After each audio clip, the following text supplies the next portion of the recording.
Your life experience is your biggest advantage in dating, so why are you texting like an insecure teenager? You're not boring, your messages are. In the next 10 minutes, I'll show you how to turn your greatest fear into your most magnetic quality. Welcome back to the Deep Dive. Today we're undertaking a mission. It's tailored specifically for you, the listener, who is, well, undeniably successful in pretty much all areas of your life. You're high-achieving, capable, confident. Maybe you run a company, you navigate complex family stuff, manage huge budgets. You've built this life right, independence, success. Yet there's this strange, persistent paradox we're diving into. When you meet someone you find genuinely interesting, that sharp, competent brain of yours, it sort of glitches. You find yourself staring at your phone, drafting messages that are polite, sure, maybe grammatically perfect, but also devastatingly invisible. You know the kind. Generic texts that suddenly make you feel like an insecure teenager again.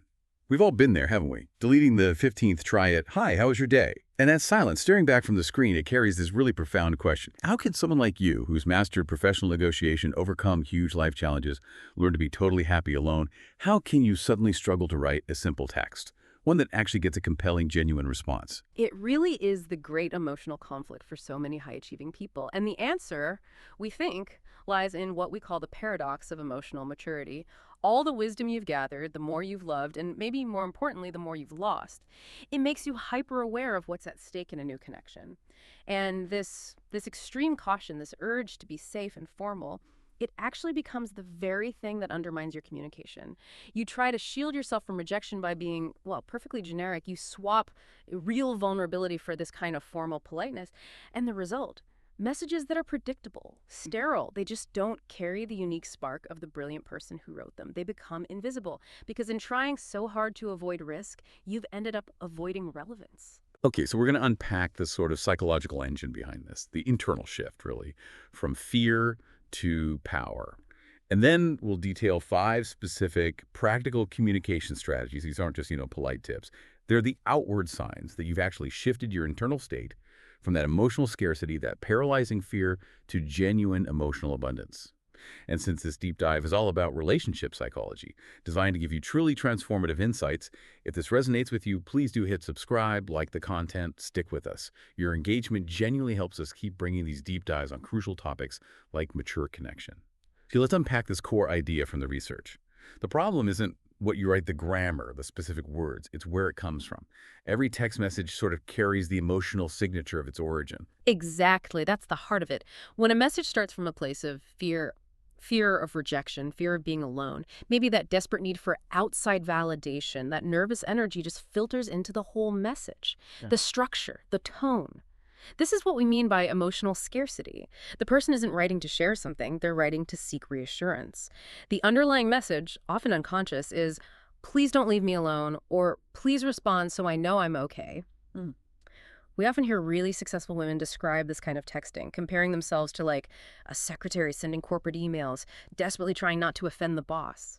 They're so focused on managing the other person's reaction, which is the complete opposite of communicating from a place of inner security. Ah, I see that parallel. Like in business, right? If you walk into a negotiation feeling weak, or like you desperately need the deal, the other side picks up on that lack of leverage instantly.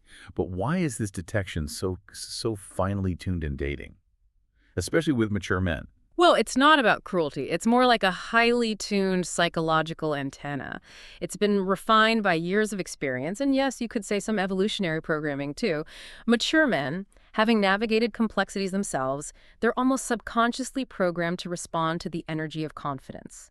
Confidence signals internal stability, predictability.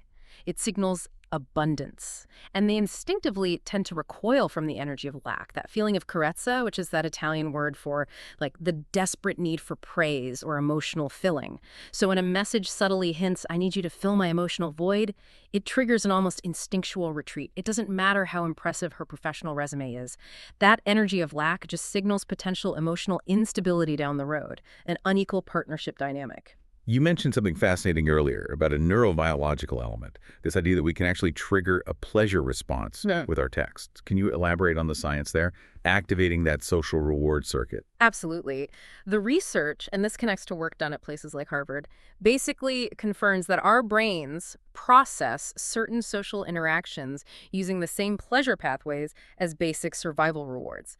Specifically, when your brain detects genuine curiosity, like, wow, I find you genuinely interesting, or personal validation, I see your specific value, what makes you unique, it activates the exact same dopamine-driven pleasure circuits, the ones that light up when you eat delicious food, or feel the relief of quenching thirst, or any physical reward, really. Wow. So if your text manages to hit that social reward circuit in someone's brain, it's not just a nice compliment. It's like a biological nudge saying, yes, more of this, please. Yeah. That completely shifts the purpose of the text, doesn't it? From seeking attention to actually offering value. Precisely. We're moving beyond just polite chat into the realm of real psychological engagement. And this is where the mature woman has this enormous, often unrecognized advantage. Her internal wealth is vast. Deep emotional history, real-life stories, anecdotes, hard-won self-security. When she communicates from this solid foundation, from already being whole and having a rich life, she's not looking for a relationship to complete her. She's offering an opportunity to share her existing abundance. And that, as the source materials really emphasize, that's absolutely irresistible. Okay, so the moment you truly grasp this internal shift, this move from scarcity to abundance, the quality of your communication just changes, fundamentally. If the scarce message whispers, please, please don't leave me alone, the abundant message clearly states, I like you, I have an amazing life already, and frankly, I'm deciding if I want to know you better. Yes. And this brings us to the monumental difference between choosing versus pursuing. This might be the single most important psychological distinction we discussed today. Men, particularly mature men, aren't looking for women who pursue them. That dynamic implies she needs his validation to feel complete, to finish her story. What they're really seeking are women who choose them. See, pursuing tends to come from a place of perceived lack, maybe a bit of desperation, hoping to be selected by someone seen as the gatekeeper. Choosing, though, that comes from a place of inherent worth, stability, and conscious evaluation. It sends the message, my life is fantastic as it is. I'm currently assessing if you would be additive to this already fantastic life. Let's go back to that example you mentioned, the 52-year-old architect. It really illustrates this failure to translate professional competence into, well, emotional connection. Tell us more about what her employee-like texts actually sounded like, and why did she feel she had to write that way? Right, this one was incredibly successful. Designed city buildings, managed a huge team, raised 2 successful kids. Professionally, when she was interested in a client, her communication was sharp, decisive, totally value-driven. But when she liked a man romantically, her text became incredibly stiff, really formal, usually just inquiries about his schedule or very formal acceptances of invitations, vague updates like, just finishing a meeting, hope your day is going well. Yeah. It was like she was submitting a professional resume via text. She was trying to sell her profile, her stability, her independence, but she wasn't sharing her soul. She felt she had to prove she was worthy by being completely unobtrusive, perfectly organized. So her text just felt cold, inaccessible. It turned her into this unrecognizable employee-like texter. The goal of mature communication has to be sharing the complex, interesting reality of who you are, not just the polished, safe profile. Okay, so the aim becomes strategic authenticity, which doesn't mean like emotionally dumping your entire life story in a text, but it does mean allowing that playful intelligence, the real complex woman, maybe some elegant vulnerability, to actually filter through your words. How does someone who is highly competent make sure their texts don't just sound like their work emails? It takes awareness, first off. Recognizing that texting is like a high-speed glimpse into your internal world, not a formal memo. If you're funny and insightful in person, your texts need to carry some of that energy. Strategic authenticity means consciously choosing small, impactful details to share. Details that reflect your true complexity, but crucially, without creating a demand on the person receiving the text. Let's clarify something here, because this often trips people up when they try to be more honest. The difference between vulnerability versus neediness, where's the line? It feels fuzzy sometimes. It's such a key distinction. Vulnerability, when it comes from a place of strength, is about being honest about your internal feelings or reflections. Like the fact that you smiled remembering something he said, or that a specific conversation stayed with you. You state it, but without needing validation or rescue from the other person. You're just sharing a truth about your internal state from a place of security. Neediness, on the other hand, always communicates from lack, and it places a burden on the recipient. It comes from fear, and it demands the other person fill a void or fix your emotional state. So, for example, a vulnerable statement might be, Spent the morning reading about old architecture, and it reminded me of your passion for sustainable design. That was a fascinating insight you shared. See, it's an offering. A needy statement sounds more like, haven't heard from you all day and I'm worried I did something wrong. Are you okay? That's a demand for reassurance. Mature connection thrives on the offering of self, not the demanding of attention. Okay, that makes sense. Offering versus demanding. Exactly. So with that internal shift towards abundance more secure, we can move into the practical side. These 5 strategies we're about to discuss aren't magic formulas. Think of them as the external evidence that you are communicating from internal security, from an already full life. The goal here is to generate genuine curiosity and respect using some sound psychological levers. All right, strategy 1. This taps into a really fundamental human need, especially perhaps a male psychological need. The instinct to contribute, to feel useful. The idea is that mature men often have this deep instinct to be consulted, to feel their specific expertise matters. That's exactly right. And the crucial shift here is moving away from asking for their generic time or attention, are you free for dinner, and towards asking for their unique perspective or wisdom. You're leveraging the fact that mature men often respond very powerfully when there's a genuine request for their judgment on something specific. Just compare the energy. A scarcity text might be, how are you? What are you up to this week? It kind of puts the burden on him to carry the conversation. An abundance text, using this strategy, is structured to solicit his expertise, like the example from the sources. I'm having this internal debate about my new home office. Is it better to invest heavily in experiences or in things that last? I could really use the perspective of someone practical and decisive like you. Okay, that immediately grabs attention.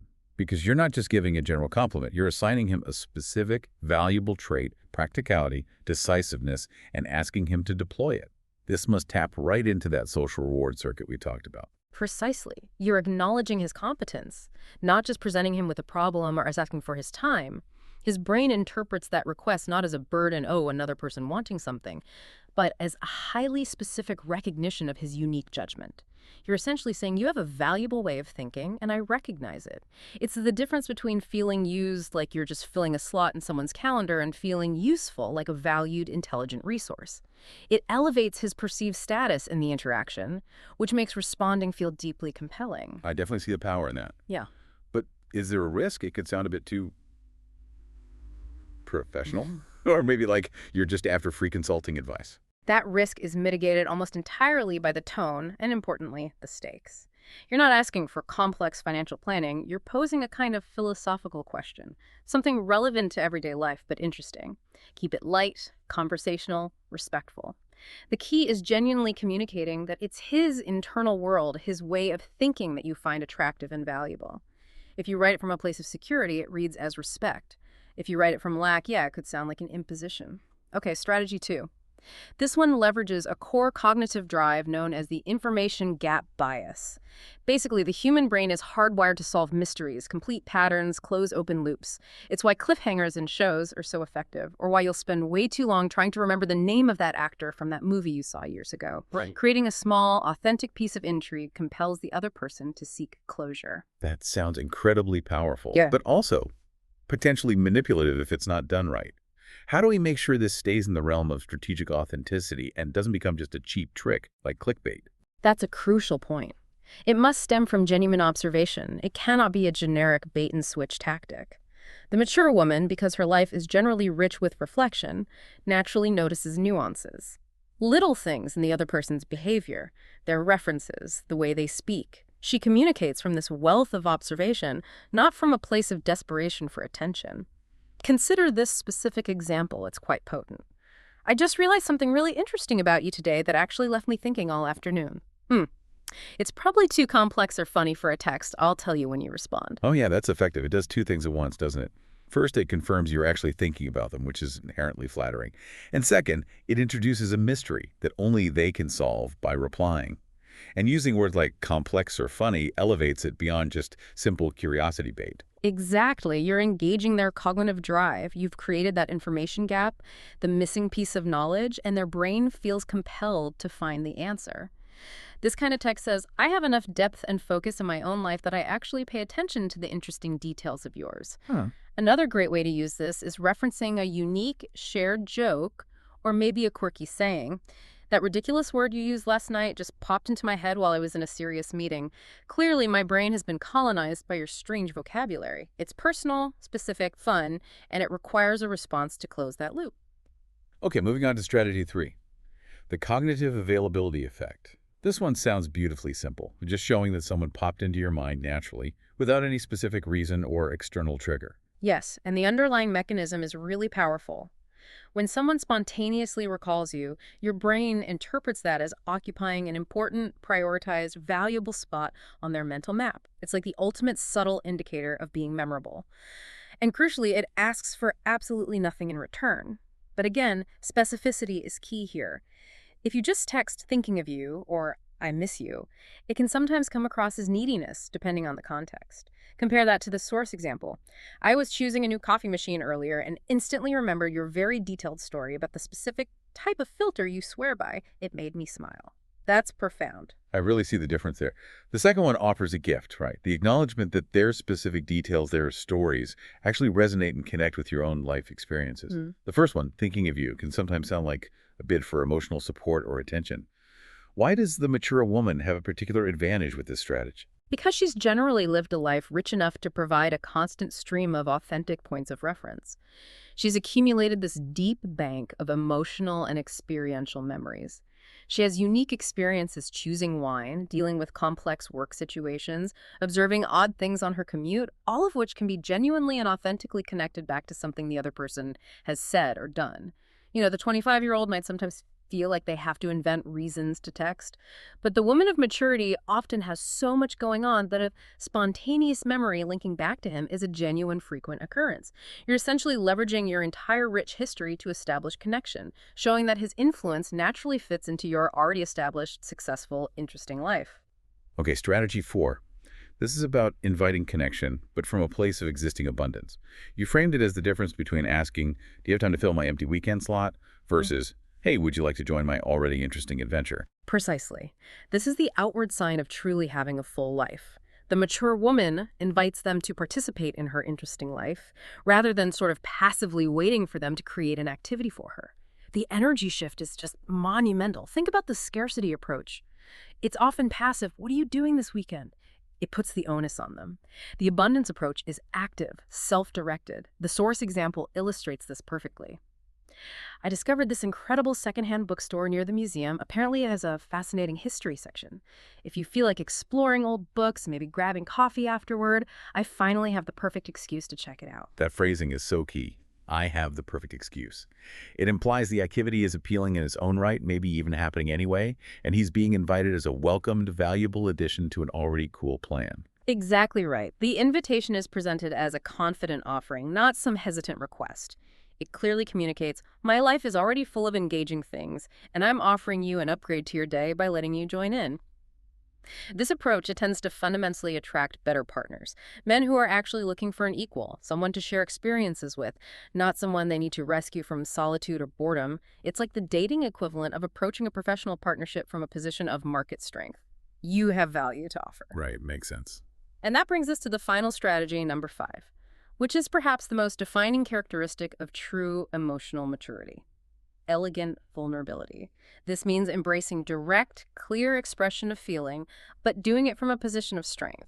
It's devoid of drama, hidden expectations, or that underlying need for immediate reciprocity. Okay, in a world that feels saturated with emotional games, double meanings, endless guessing, authentic clarity sounds incredibly refreshing. Yeah. But how do we make sure that being honest doesn't accidentally slide back into neediness or maybe oversharing? The key is that clarity is attractive only when it's communicated from a place of security. It's the confidence behind the honest statement that truly matters. Maturity often means recognizing your time and emotional energy are too valuable for ambiguity in games. You state the reality of your feelings simply as a fact, not as some desperate plea for attention or validation. Look at this example. Afternoon reflection, I realized that when I think about genuinely interesting conversations and deep curiosity lately, your name always seems to come up. Just wanted you to know that. Wow. That's direct, it's specific, and it's profoundly complimentary. But notice, it doesn't demand anything. Not a date, not a specific time commitment, not even a return compliment. It's just a secure person sharing a positive internal truth. Exactly. The power comes from the complete lack of agenda. It's not sticky, it's not clingy. It is simply an expression of feeling, communicated with confidence, and importantly, self-honor. By communicating this way, from security, she immediately distinguishes herself. She shows she values clarity, she respects her own emotional truth, and that really sets the stage for a relationship based on mutual respect, not on playing games. Looking back at all 5 of these strategies, it's so clear they aren't really about finding the perfect words or magic phrasing. They're more like the external evidence of an internal shift. Evidence of a woman who is deeply reconciled with her own inherent value. And this creates something we could call the emotional mirror effect. When you consistently communicate from this place of plenitude, of abundance, you start to attract different, often dramatically better versions of the men you interact with. It's like the men who might have ignored the generic, slightly needy text before. They transform when they engage with a woman communicating from strength, because she's implicitly inviting the best version of him to show up to the conversation too. Let's think about Carmen again, the 47-year-old marketing director. Before she made this shift, she was unintentionally selling this cold, predictable, professional persona. Men found her impressive, sure, but maybe emotionally distant, hard to connect with. Once she started learning to use, say, strategy 3, spontaneous memory, and strategy 4, the invitation, spontaneously referencing shared moments, inviting men into her interesting, specific weekend plans, the very same men who previously found her too serious or hard to get to know, suddenly found her intriguing, accessible, and deeply magnetic. She stopped communicating from her formal role and started communicating from her authentic essence. The psychological freedom this whole approach offers feels immense. It leads to what was defined earlier as immunity to rejection, which doesn't mean, obviously, that you stop feeling disappointment if things don't work out. But it means you start to recognize that rejection is simply information about compatibility. It's data. It's not a final verdict on your personal worth as a human being. That is the revolutionary shift. Your fundamental self-worth becomes independent of their response or lack thereof. The entire focus moves away from that anxious, scarcity-driven mentality of, oh God, I hope he likes me, towards the secure, powerful, abundant mentality of, let's see if I like him. When your communication shifts from that desperate seeking of external approval to a conscious evaluation from trying to sell your value to simply sharing your essence, you fundamentally elevate the caliber of men you attract. You start drawing in men who are genuinely looking for an equal partner, someone who already has a rich, fulfilling life to share, not just someone to provide an ego boost or someone whose emotions they feel they have to manage. The summary from that client really captured it perfectly.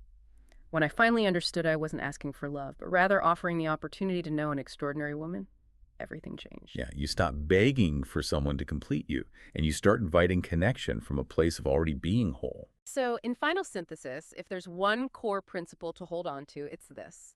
Mature love isn't really about mutual need, it's fundamentally about mutual choice. The essential key to successful mature communication is deeply recognizing that you are not begging for love, you are inviting connection, and you're doing it from a place of existing wholeness. You aren't incomplete, you're offering to create something beautiful together, starting from a place of already being complete within yourself. And perhaps the most magnetic, the most powerful thing you can possibly communicate, whether it's in a text or anywhere else, is the quiet security of knowing you already possess the most essential love you seek, that unwavering love and acceptance of yourself.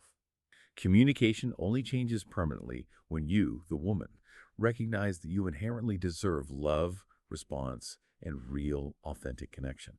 This has been a deep dive into the psychology of connection and emotional abundance. We sincerely hope these insights have sparked some powerful aha moments for you today. If these psychological deep dives into mature dating, connection, and communicating from a place of power resonated with you, please make sure you subscribe and give us a like. Your engagement is absolutely essential. It helps us continue creating this kind of high-value content. We're always researching new topics in relationship psychology, and we love building future episodes around your curiosity. So please, comment below. Let us know what specific questions or topics you'd like us to dive into next. Your questions truly guide our future research.